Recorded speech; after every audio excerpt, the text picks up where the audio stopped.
तो आज हम दो ऐसी दुनियाओं में सफ़र करने वाले हैं जो हजारों साल के फासले पर हैं, लेकिन फिर भी एक अनदेखे धागे से जुड़ी हुई हैं। एक तरफ है एक प्राचीन महाकाव्य और दूसरी तरफ हमारा आज का डिजिटल दौर। हम भगवान कृष्ण के युग के अंत को सीधे सीधे YouTube शॉर्ट्स के उदय से जोड़ने वाले हैं। और आप सोच रहे होंगे इन दोनों के बीच भला क्या कनेक्शन हो सकता है?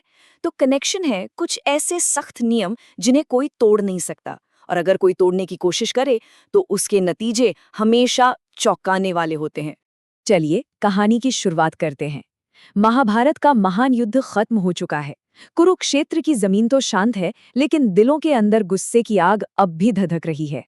अपने 100 बेटों को खोने के गम में डूबी कौरवों की मां गांधारी ने ये श्राप दिया भगवान कृष्ण को, और बस इसी एक श्राप ने कृष्ण के अपने कुल यानी यादव वंश के विनाश की 36 साल की उल्टी गिनती शुरू कर दी। अब एक लंबी छलांग लगाते हैं हजारों साल आगे, आज की दुनिया में। ये एक ऐसी दुनिया है जो एक अलग ही तरह के नियमों से चलती है, और वो नियम हैं एल्गोरिदम के। ये बिल्कुल एक आधुनिक भविष्यवाणी की तरह है जो तय करती है कि क्या चीज़ देखी जाएगी और क्या गुमनामी के अंधेरे में खो जाएगी। देखिए, YouTube ने टिकटॉक का मुकाबला करने के लिए शॉर्ट्स को मैदान में उतारा और इसकी कामयाबी जबरदस्त रही। 5 ट्रिलियन व्यूज। इसने एक ऐसा नया डिजिटल युग बना दिया है जहां किसी का ध्यान खींचने के लिए बस कुछ ही सेकंड्स का वक्त होता है। और यहीं पर ये दोनों कहानियां, एक प्राचीन और एक आधुनिक, आकर मिल जाती हैं। दोनों ही बहुत सख्त ऐसे नियमों पर टिकी हैं जिन्हें टाला नहीं जा सकता, चाहे वो किसी ऋषि का कहा हुआ वचन हो या फिर कोड की कुछ लाइनें।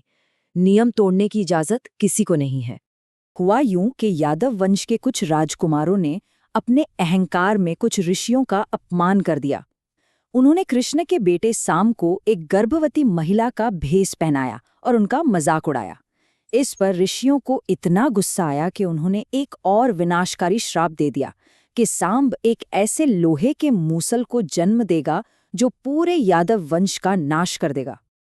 अब जरा इन आधुनिक नियमों को देखिए, ये भी कुछ कम सख्त नहीं है। अगर किसी वीडियो को YouTube शॉर्ट बनना है तो उसे इन सभी शर्तों पर खरा उतरना ही होगा। जरा सी भी चूक हुई और वीडियो शॉर्ट्स की दुनिया से बाहर। अगर कोई क्रिएटर इनमें से एक भी नियम मानने से चूक जाए तो एल्गोरिदम कोई रियायत नहीं बरतता, वीडियो को शॉर्ट माना ही नहीं जाएगा। बिल्कुल वैसे ही जैसे यादवों का वो एक मजाक उनकी किस्मत को बदल नहीं पाया, बल्कि उन्हें विनाश के और करीब ले आया। तो चलिए वापस चलते हैं उस 36वें साल में और देखते हैं कि ये सब कैसे हुआ। विनाश के लिए मंच पूरी तरह से तैयार हो चुका था। ये पूरी घटना एक चेन रिएक्शन की तरह थी। देखिए, एक छोटे से मजाक ने एक भयानक श्राप को जन्म दिया। उस श्राप से बचने के लिए जो किया गया, उसी से विनाश के हथियार बन गए। और आखिर में नशे की हालत में एक छोटा सा झगड़ा पूरे वंश के आत्मविनाश की वजह बन गया। सोचिए, जिस श्राप को उन्होंने पीस कर समंदर में फेंक दिया था, वो एक घातक घास बनकर वापस आया, और वही घास उनके हाथों में वज्र जैसे खतरनाक हथियार बन गई, जिससे उन्होंने एक दूसरे को ही खत्म कर दिया। भविष्यवाणी पूरी हुई, एक बेहद दुखद और सटीक तरीके से। जब यादव वंश ही खत्म हो गया तो उस शानदार युग का आखिरी पन्ना भी लिखा गया, उनकी महान राजधानी द्वारका का अंत। भगवान कृष्ण के जाने के बाद समंदर ने द्वारका शहर को अपनी लहरों में डुबो दिया। सदियों तक लोग इसे सिर्फ एक कहानी मानते थे, लेकिन फिर समंदर के नीचे हुई खुदाई में एक प्राचीन डूबे हुए शहर के सबूत मिलने लगे, जो इस कथा को इतिहास के और भी करीब ले आते हैं। और ये सवाल हमें वापस वहीं ले आता है जहां से हमने ये चर्चा शुरू की थी। क्या माध्यम बदलने से कहानी का मतलब भी बदल जाता है? तो असली मुद्दा ये है कि जब एक कहानी जो 36 सालों और न जाने कितनी जिंदगियों पर फैली हो, उसे सिर्फ 60 सेकंड में समेट दिया जाता है, तो होता क्या है?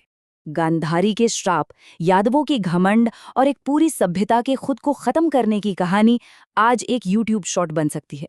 लेकिन इस तेज रफ्तार में कहानी की गहराई, उसका दर्द, उसकी सीख, क्या वो बच पाती है, या फिर ये बस एक नया तरीका है इन पुरानी कहानियों को एक नई पीढ़ी तक पहुंचाने का? शायद इसका जवाब देखने वाले के नजरिए में ही छिपा है।